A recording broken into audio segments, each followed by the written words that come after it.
Now, high on the agenda in the United Kingdom, in the political arena, is this illegal immigration, mostly by people who are from Muslim countries. Now, watch this clip. Watch this clip of what this Muslim from the United States is saying.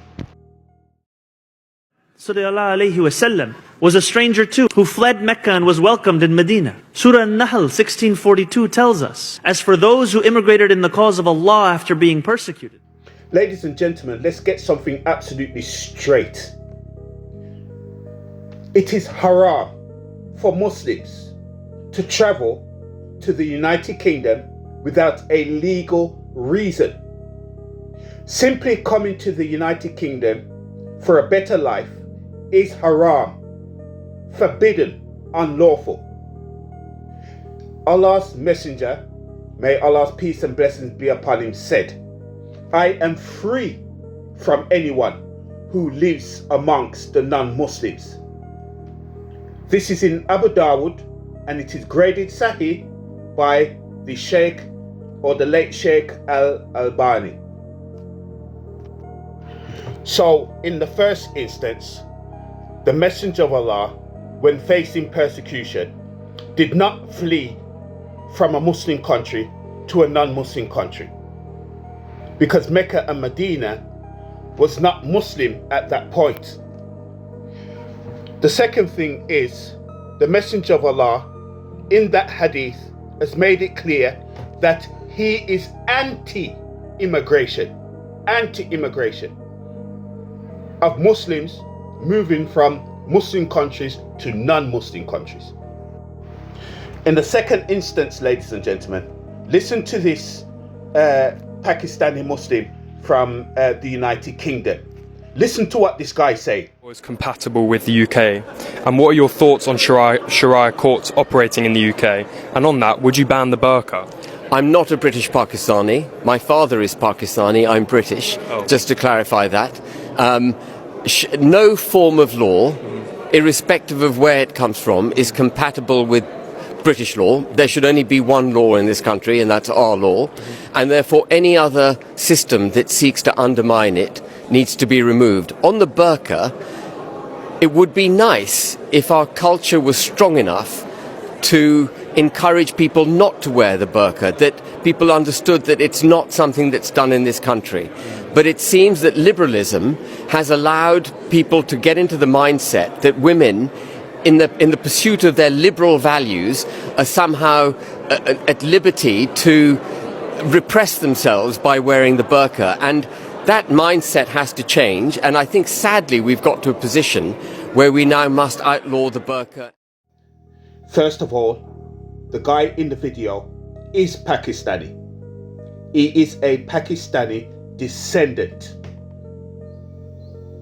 And he's not British. He is a UK citizen, not British.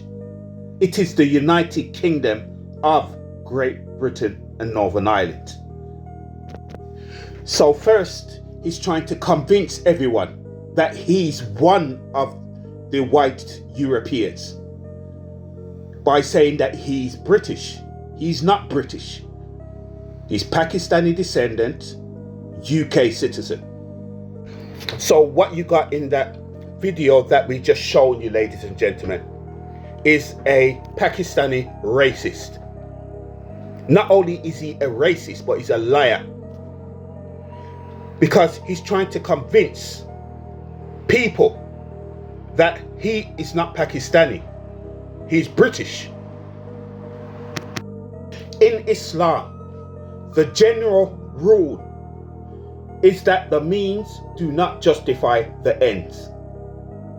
The means do not justify the ends.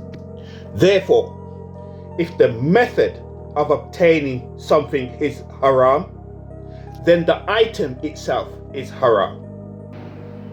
Look at the amount of Muslims that are in prison, doing drugs, thieving, raping women, carrying out all these types of despicable crimes that is forbidden within Islam.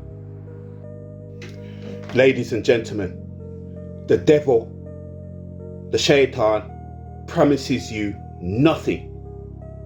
He promises you nothing.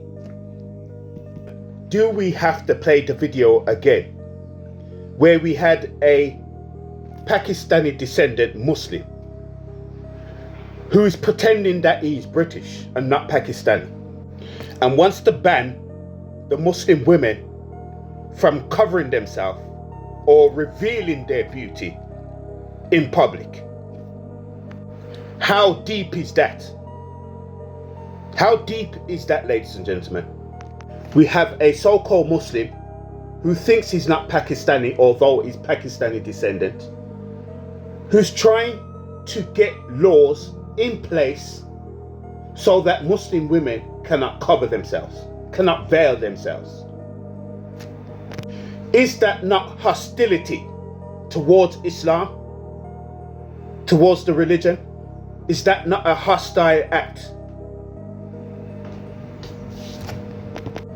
So why don't the Muslims flee from this persecution?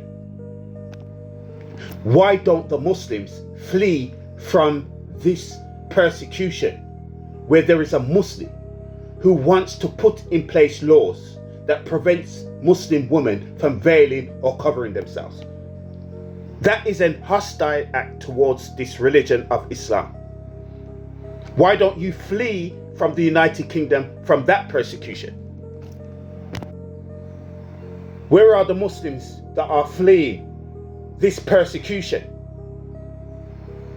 A hostile act towards a people which includes their religion is persecution. But you don't have Muslims flee the United Kingdom, do you? No, they're trying to get here. They are trying to come here, ladies and gentlemen. Immigrate to this persecution. From Muslim countries to non-Muslim countries where they've been persecuted on the basis of their religion. And this is what they're immigrating to. Do you see? And ladies and gentlemen, these people are clever. They're scientists. They're not going to send a white European because that would be obvious. No, they send someone that looks like you. A person from your own descendants. So it doesn't look like persecution, does it? It just looks as if there's a dispute within the religion amongst the Muslims. Now, in the United Kingdom, the prisons are full with Muslims. There are Muslims who are taking drugs and selling drugs in the United Kingdom. Is that from the Sunnah of the Messenger of Allah? Is that from the religion of Islam?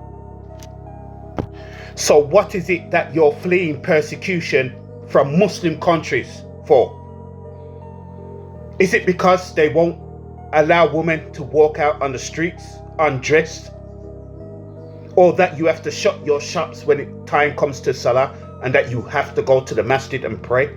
Is that the persecution you're fleeing your Muslim countries from? And then we got this, ladies and gentlemen, when they come to the United Kingdom. This is the type of wickedness and evil crimes that they commit against innocent, vulnerable people. Watch this video, ladies and gentlemen. When officers came to arrest Ahmed Mulakil, he was still in bed. What's your name? Ahmed. Ahmed, can you sit up for me?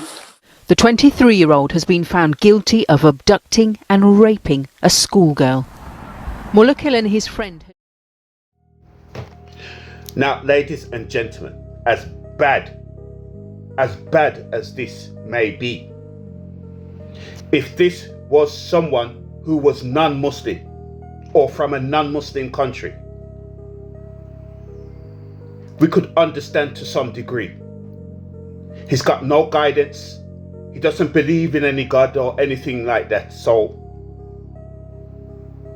But these people who are coming from Muslim countries, coming from traditions with etiquette and supposed to have manners and respect, or supposed to be following the Sunnah, ladies and gentlemen, they've come to the United Kingdom claiming asylum, that they're being persecuted in their own countries, and come here and commit the most despicable crimes, not against adults, ladies and gentlemen, against young, vulnerable, teenage children who can't defend themselves. This is the mentality of these disgusting, despicable people. And we, as Moorish Muslims, are not going to support that or accept that. And this is the reason why we're giving this response, is to object to this evil. And it's unfortunate that the Muslims are not doing the same in the United Kingdom. Instead, they're trying to cover it up. Because this is their custom, ladies and gentlemen. These people from these Asian countries, this is their customs.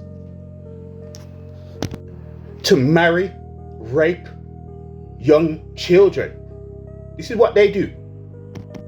And so, ladies and gentlemen, the government of the United Kingdom is charged with protecting its citizens. And what we've seen from that video, they're not doing a very good job, are they? But here's the thing, ladies and gentlemen. If the Messenger of Allah, the Prophet of Islam, in the Hadith, said he's free from these people that immigrate to non-Muslim lands, then why would we do the opposite and befriend these people? No, we free ourselves from these people too. Ladies and gentlemen, let's be clear in conclusion. We, the Moorish society, free ourselves from this illegal immigration. It is haram. It is haram for Muslims to immigrate from Muslim countries to non-Muslim countries without a legal justification within the Sharia or within the religion of Islam. And given the hadith that the Messenger of Allah freed himself from people who lived amongst the non-Muslims, we too free ourselves from anyone that comes to this non-Muslim country to live. For any avoidance of doubt, ladies and gentlemen, we, the Moorish society, for the majority of us, was not born into Muslim families. We became Muslims through the information that we received from our own people. And as a result, we have become Muslims. But the Moorish society is not only Muslims. We are Christians. We are the children of Israel. So we are not just Muslims. We are Christians and we are the children of Israel. We are the American civilization, otherwise known as West Indians or Indians of the Western Hemisphere. And for any further avoidance of doubt, ladies and gentlemen, our ancestors are from the United Kingdom. They were Jacobites. And as we've stated on this platform historically, the Jacobites was captured during the Jacobite rebellion in the 1600s and shipped to Caribbean islands from the United Kingdom. And we're talking about black people, ladies and gentlemen. There were black people here for hundreds and hundreds of years. Not Africans, ladies and gentlemen. We are not Africans. We are Moors, descendants of the American civilization, or as the Europeans like to put it, we are descendants of the Western civilization from the old world. And we are otherwise known as Indians of the Western Hemisphere.